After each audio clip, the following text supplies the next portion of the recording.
Projektą pristato Mita, projekto globoja Ūkio ministerija.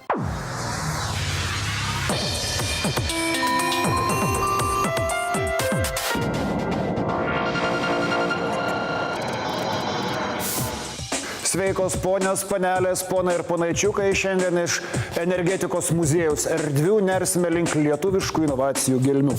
Kam persimonai akis? Pasiųsti darbuotoją. Kurį ir kur? Kaip tobulinti verslą, neliečiant paties verslo? Kūryboje, gamybai, pramoniai ar versle viskas skaičiuojama. Jeigu vandens, elektros, dujų, malkų bus naudojama daugiau, iššvaistoma daugiau, tokia gamyba kainuos brangiau nei pas konkurentą ir anksčiau ar vėliau jinai žlugs. Ar geriausiu atveju taps muziejumi. Racionalus efektyvumas svarbus net atrodytų tolimame nuo gamybos versle. Iš tikrųjų nėra jokio atgalinio ryšio. Tai yra lauko reklamai ar kitokiai reklamai. Tiesiog mes negauname atgalinio ryšio, kiek pažiūrėjo žmonės tą reklamą, kiek laiko ją žiūrėjo, kokio amžiaus ir kokios lyties žmonės žiūrėjo tą reklamą. Tai ir tiesiog kilo tokia idėja, kad galėtume sukurti tokį stendą, tokią sistemą, kuri būtent skaičiuotų šitą statistiką. Ir jaunieji inovatoriai ėmėsi reikalą. Bandė įvairias technologijas, joms nepavykus, ėmėsi kitų, nepasisekus, ėmėsi dar kitų, kol galų gale suprato, kad jų entuziazmui reikia pinigų. Ir jaunieji inovatoriai jų rado. Mes sužinojome apie Mito skelbimą konkursą, pasidarėm su komanda ir nusprendėm, kad galim pabandyti sėkmę ir gauti finansavimą 8-9 mėnesiam įgyvendinti šiam projektui. Mums pasisekė, per tą laikotarpį jau laimėjus konkursą bendravome su inžinieriais, dizaineriais, marketingo specialistais, kurie analizavo rinkas, į kurias galėtume eiti, galbūt konkurentų produktus, kurie egzistuoja pasaulyje. Ir šiam momentui turime veikiantį prototipą, kurį testuojame ir žiūrime rezultatus. Inovatoriai žinojo, ko jiems trūksta – paramos. Rado jos Mitoje ir sukūrė veikiantį reklaminį stendą. Ką iš šio inovatyvaus įrenginio gauna toks paprastas pirkėjas kaip aš ir kuo jis patrauklus reklamos užsakovai, tarkim prekybos centrui. Jeigu kalbant apie patį stendą, jį sudaro dvi pusės. Tai yra liečiama pusė ir neliečiama, tai yra neinteraktyvi pusė. Neinteraktyvi pusė prekybos centras ar jo įmonės gali kelti plakatus, tai statinė informacija. Liečiamoji pusė galima pateikti informaciją, kurią vartotojas galėtų pasirinkti. Tai yra pats kontroliuoti, ką jisai nori pamatyti. Išsirinkti nuolaidas, susirasti atitinkamas prekes. Mes surenkame informaciją, kiek žmonių žiūrėjo, kokį laiką žiūrėjo, kokios lyties ir amžiaus žmonės žiūri šitą reklamą, be abejo su atitinkama paklaida. Ir tokiu atveju užsakovas gali spręsti, kada tą reklamą rodyti, galbūt perkelti dienos laikotarpyje, galbūt rodys iš pradžių ryte, perkelti į vakarą, kad tai pasiekti didesnę auditoriją, arba testuoti, tai yra vieną dieną rodyti vienokio tipo reklamą, kitą dieną ją pakeisti ir žiūrėti į duomenis ir žiūrėti, kas labiausiai tinka jo produktui ir tai pasiekti didesnę auditoriją. Jau nekantrauju išvysti ir išgirsti, iš ko tas gyvybiškai būtina verslui informaciją renkantis stendas padarytas ir kaip jis veikia. Stendas yra iš tikrųjų visa sistema. Jie sudaro programinį įrangą ir aparatūrinį. Aparatūrinę būtų lengviau išvardinti.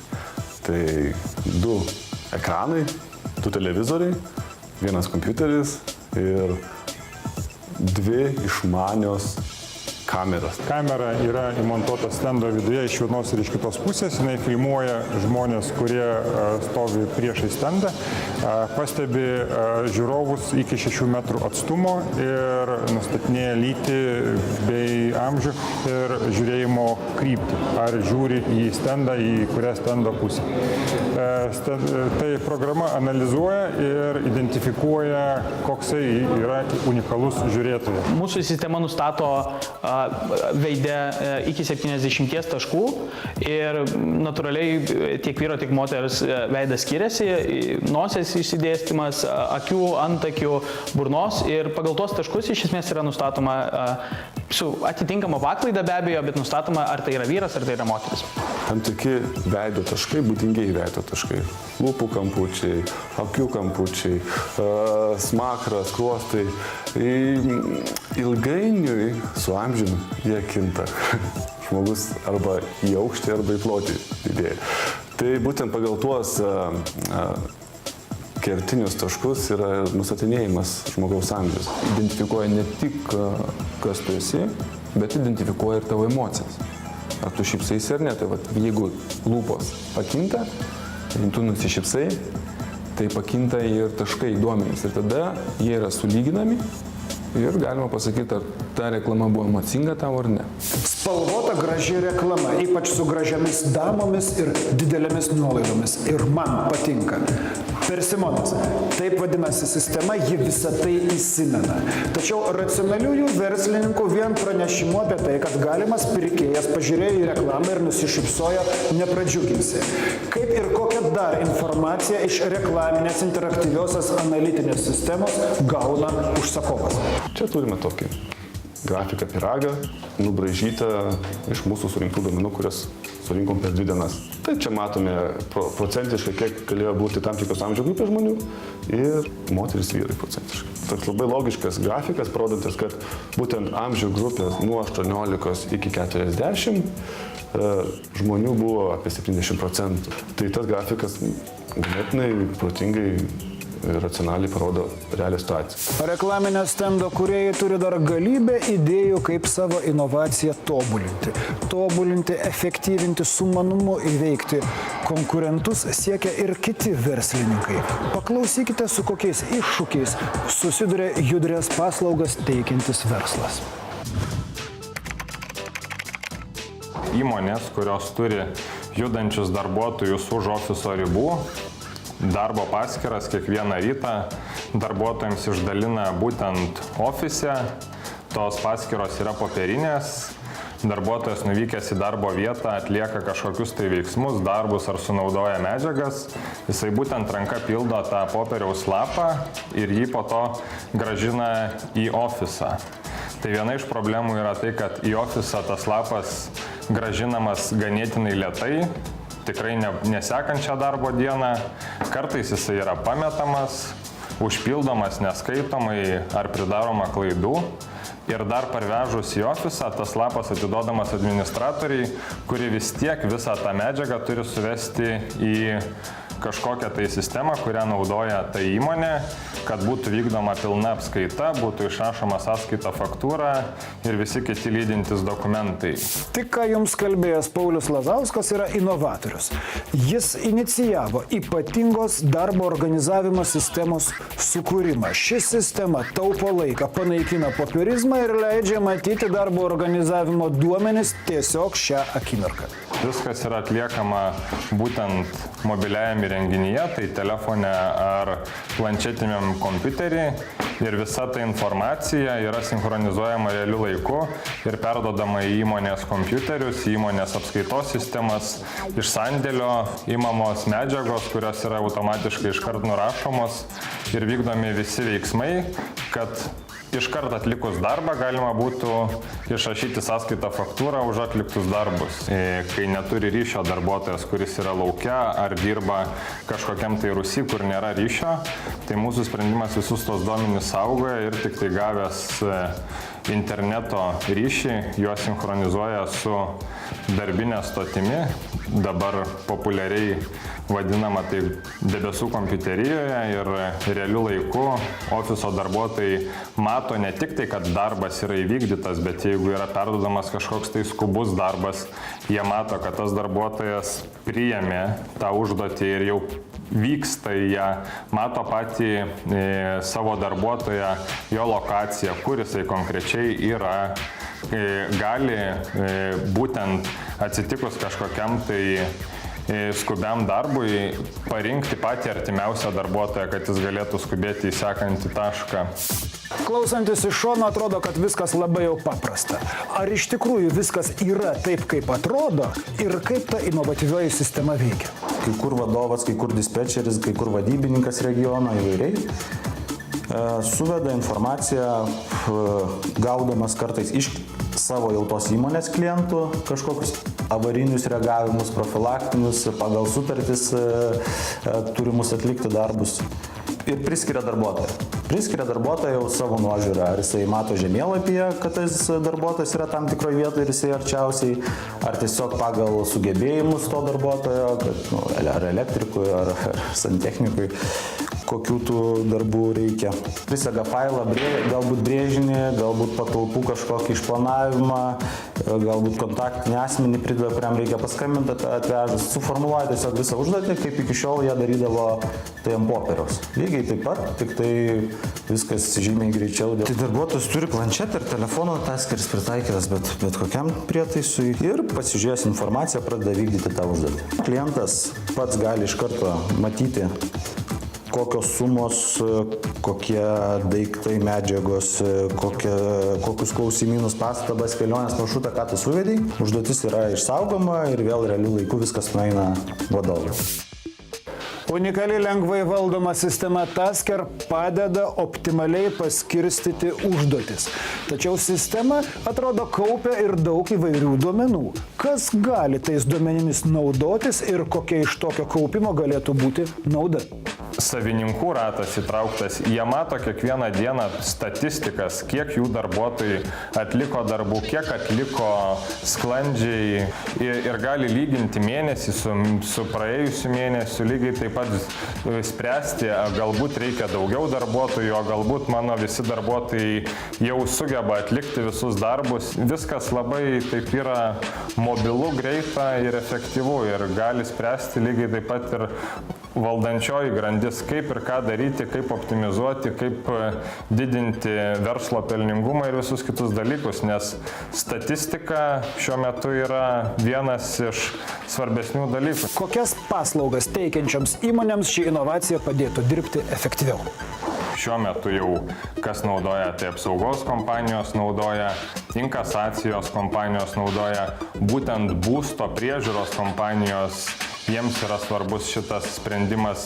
Mes tikrai sprendžiam problemas ir kad tikrai efektyviname. Nes kurti sprendimą, kuris padeda kažkam, tai ir padeda kitam verslui, yra labai, kaip vadinti, paglosto širdį, todėl kad tu supranti, kad tavo sprendimas padeda uždirbti pinigus. Jeigu tu kažkam padedi uždirbti pinigus, reiškia, tu uždirbsi pinigų taip pat. Įsivaizduokite, kad jūs esate verslininkas. Jūsų tikslas – uždirbti įmanomai daugiau pelno. Ko tam reikia?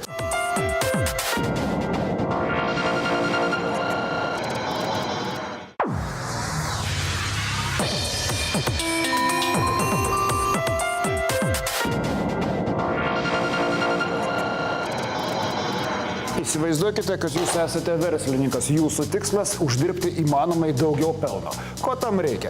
Tam reikia prekės arba paslaugos, tam reikia paklausos, jos duoda pajamas. Iš jų reikės atimti gamybos sąnaudas, reklamos kaštus ir atlyginimus. Ar tai viskas? Ne, ne viskas.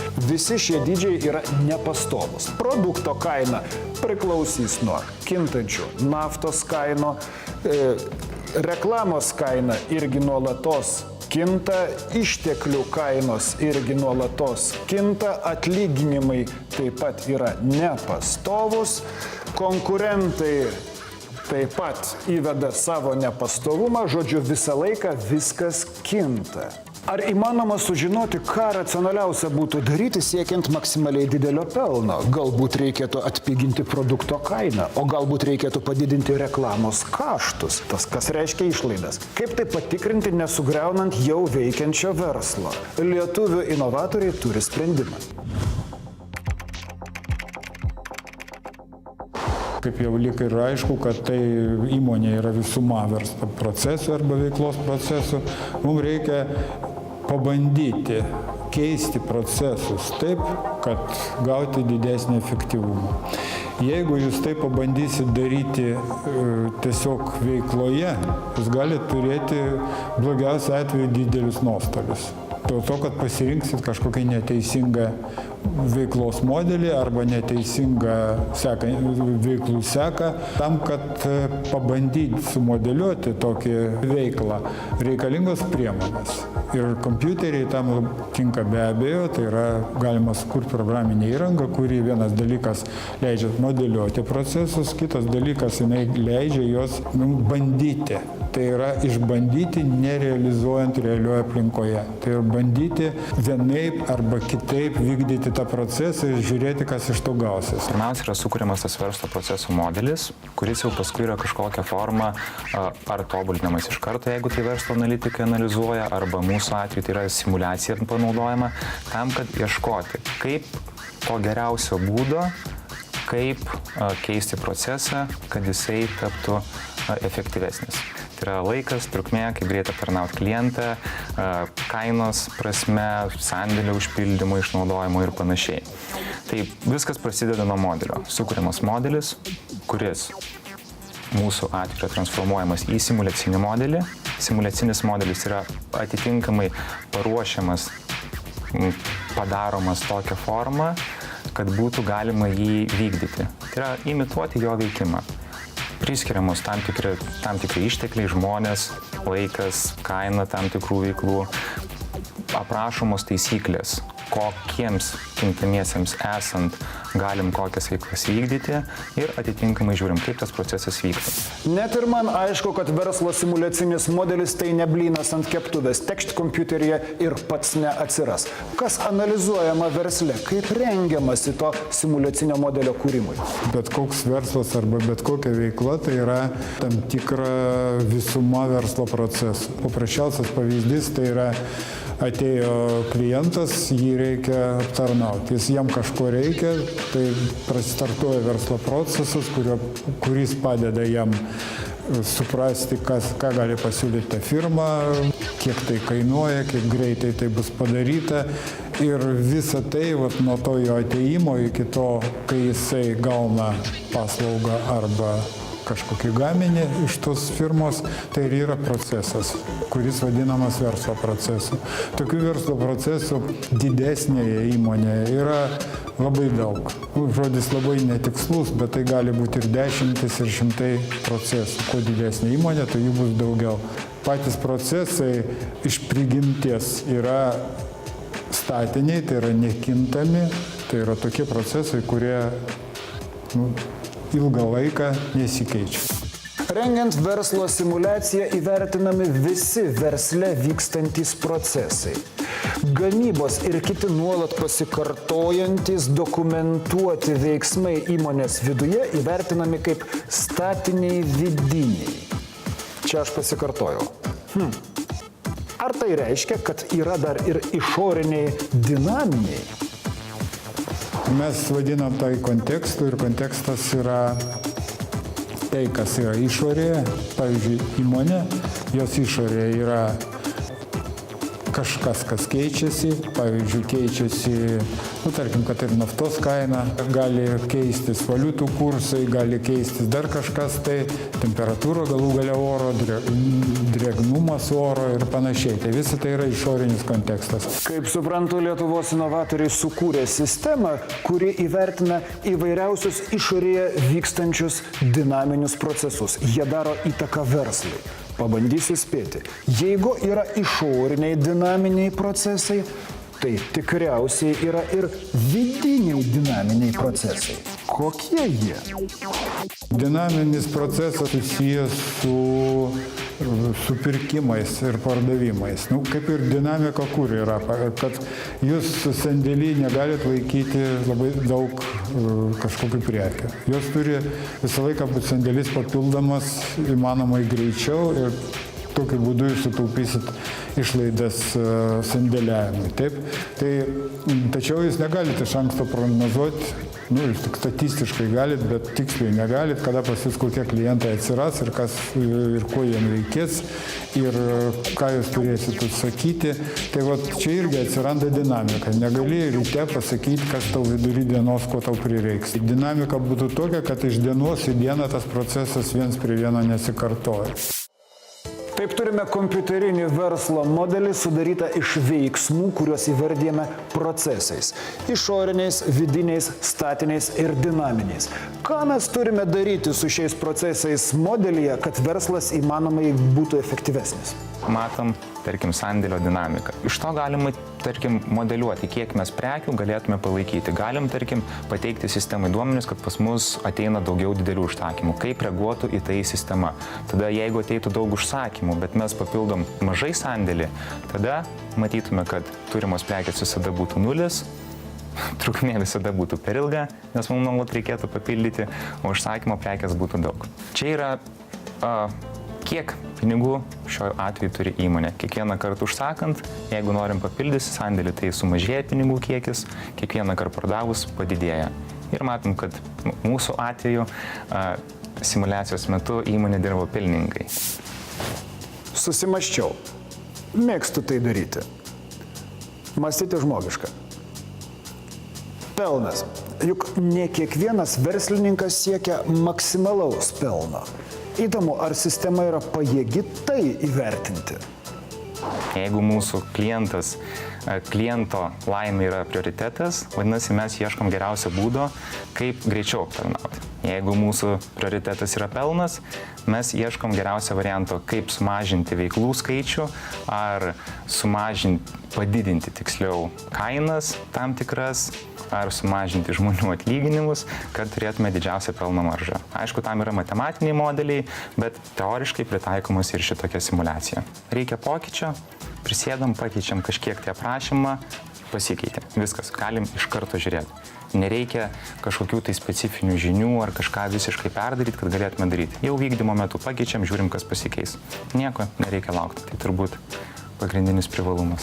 Studentų sukurtas programos prototipas pasauliniu mastu ypatingas ne tik tai tuo, kad geba prognozuoti dinamiškų, adaptyvių ir lanksčių verslo procesų rezultatus, bet ir dėl to, kad įvertina atsitiktinius procesus ir juos reaguoja. Aš į tokius dalykus reaguoju štai taip. Dar daugiau nepaprastų dalykų ir inovatyvių džiaugsmų lygiai po savaitės. Iki.